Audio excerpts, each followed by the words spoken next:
Viewers, कैसे हैं आप लोग? उम्मीद है आप सब ठीक होंगे। आज के बायोमैकेनिक्स के लेक्चर में आज हम आर्टिकुलर कार्टिलेज के बारे में डिस्कस करते हैं। इसमें कहता है कि जो हमारी जो मैकेनिकल डिवाइस होती है, जो उसके जो जॉइंट्स होते हैं ना, वो प्रॉपरली लुब्रिकेट होने चाहिए। कहता है क्योंकि मूवेबल पार्ट्स जब भी एबल टू वियर होंगे तो फिर उनमें मतलब कि वियर और टीयर कम हो जाएगा। अगर मतलब कि लुब्रिकेशन कम होगी तो उस जॉइंट या जो भी पार्ट्स होंगे वो उसमें वियर या टीयर का खदशा है। कहते हैं हमारी जो ह्यूमन बॉडी है उसमें स्पेशल टाइप और dense white connective tissue present होता है, जिसे हम आर्टिकुलर कार्टिलेज कहते हैं, जो कि एक हमारी प्रोटेक्टिव रेप्लिकेशन देते हैं। ठीक है, इसे कहते हैं 1 से लेके 5 मिलीमीटर ये थिक प्रोटिकल लेयर होती है। ठीक है, ये वस्कुलर होती है, नॉन इनर्वेटेड होती है, जो कि हमारी जो बोन्स की जो एंड्स होती हैं, ठीक है, उनको कोड करती है और आर्टिकुलेट करती है हमारे डायआर्थ्रल जॉइंट्स को।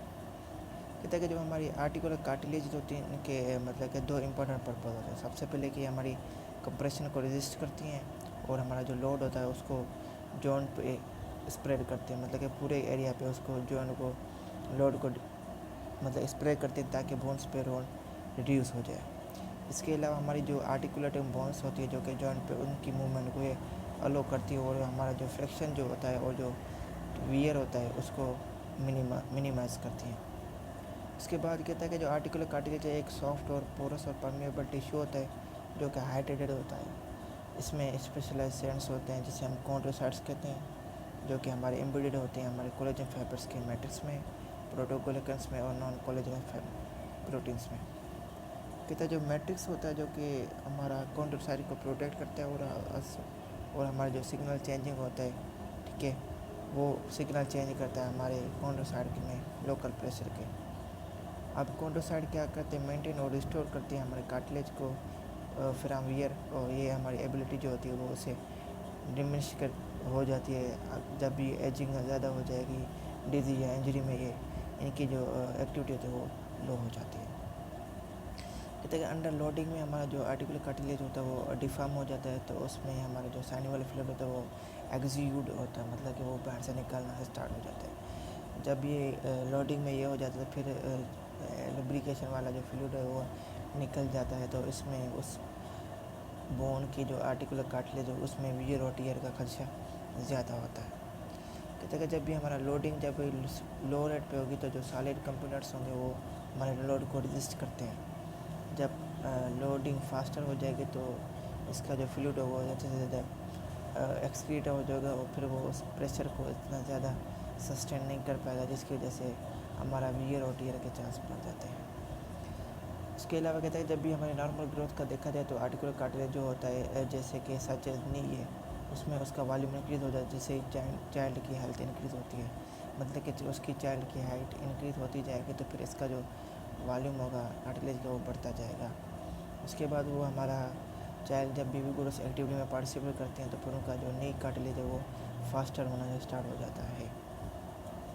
अच्छा, कहता है कि अगर बच्चों को देखा जाता है, अगर उसमें वंस वो शुरू में अगर डैमेज हो जाता है तो फिर उसमें उसको हील करने में मतलब कि ज़्यादा से ज़्यादा टाइम लगता है एज़ कम्पेयर टू एडल्ट्स को देखा जाए। ठीक है, उसके बाद है आर्टिकुलर फिब्रो कार्टिलेज। अब जो आर्टिकुलर फिब्रो कार्टिलेज है, कहते इसमें कहता है कि जो हमारे कुछ जॉइंट्स पे जो हमारा आर्टिकुलर फिब्रो कार्टिलेज होता है, जो आइदर फाइब्रो कार्टिलेज डिस्क की फॉर्म में होता है या पार्शियल डिस्क की फॉर्म में होता है, जिसे मेनिस्का कहते हैं, और ये हमारे आर्टिकुलर बोन्स जो होती है उसमें प्रेजेंट उनके दरमियान प्रेजेंट होता है। अब जो इंटरवर्टिबुलर डिस्क होती है, जो मेनिस्का होते हैं नी के, वो इसके एग्जांपल है। अब इसका रोल सबसे पहले बताया गया कि ये सबसे पहले ये हमारे जॉइंट की सरफेस पे लोड्स को डिस्ट्रीब्यूट करता है, ठीक है, और हमारी आर्टिकुलर सरफेस की फिट को इम्प्रूवमेंट करता है, और ट्रांसलेशन या स्लिप जो होती है वन बोन टू अनदर उसकी लिमिटेशन करता है। इसके अलावा जो हमारी आर्टिकुलेशन जो होती है उसकी पेरिफेरी जो होती है उनको प्रोटेक्ट करता है। इसके अलावा जो उनकी जो लुब्रिकेशन है उसको रिटेन करता है और शॉक एब्जॉर्प्शन करता है। ठीक है, अब ये आर्टिकुलर कनेक्टिव टिश्यू, अब जो टेंडन्स जो होंगे वो मसल के साथ बोन्स के लिगामेंट्स साथ कनेक्ट होते हैं, तो वो हमारे पैसिव टिश्यू बन जाते हैं जो कि कंपोज होते हैं कलर और इलास्टिक फाइबर से। अब जो टेंडन्स और लिगामेंट्स होते हैं वो उनमें एबिलिटी नहीं होती मसल को कॉन्ट्रैक्ट करने के लिए, जैसे कि मसल में कॉन्ट्रैक्ट होते हैं एज कम्पेयर टू मसल। अब ये टिश्यू जो होते हैं इलास्टिक होते हैं और ये हमारे रिटर्न हो जाते हैं ओरिजिनल लेंथ की तरफ। ठीक है, अगर ये हमारी बियॉन्ड द इलास्टिक लिमिट तक इसको लेके जाएंगे तो फिर ये वियर और मटेरियल ले जाते हैं। इसके बता रहा है कि टेंडन्स और जो लिगामेंट्स होते हैं लाइक बोन, ये हमारे रिस्पॉन्ड करते हैं जब भी हमारी हैबिचुअल मैकेनिकल स्ट्रेस को अगर अल्टर करेंगे, या वो टेंडन्स और लिगामेंट हाइपरट्रोफी हो जाएंगे या एट्रोफी हो जाएंगे, या उनका मास बढ़ जाएगा या कम हो जाएगा। कहता है कि जो एविडेंस सजेस्ट करता है कि जो इस लिगामेंट की जो साइज़ होती है, जैसे कि इंटरक्रूशियल लिगामेंट है, वो प्रोपोर्शनल होती है हमारे एंटागोनिस्ट के स्ट्रेंथ की मसल से।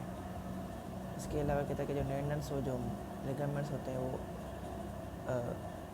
तभी हील हो सकते हैं अगर उसमें कुछ केसों में उसमें रीजनरेशन वाले केसेस हो जाते हैं, जिससे कि कंप्लीट रीजनरेशन हो जाती है। सेमी टेंडन की आफ्टर सर्जरी का रिमूवल हो जाएगा, हमारे ACL की रिमूवल की सर्जरी के बाद ही उनकी मतलब कि जो है रीजनरेशन हो जाती है। तो इसी के साथ आज का लेक्चर एंड करते हैं। मुझे लेक्चर अच्छा लगा होगा, उस लेक्चर से रिलेटेड कोई भी क्वेरी हो तो कमेंट कर सकते हैं। अपना ख्याल रखिए। अल्लाह हाफिज़।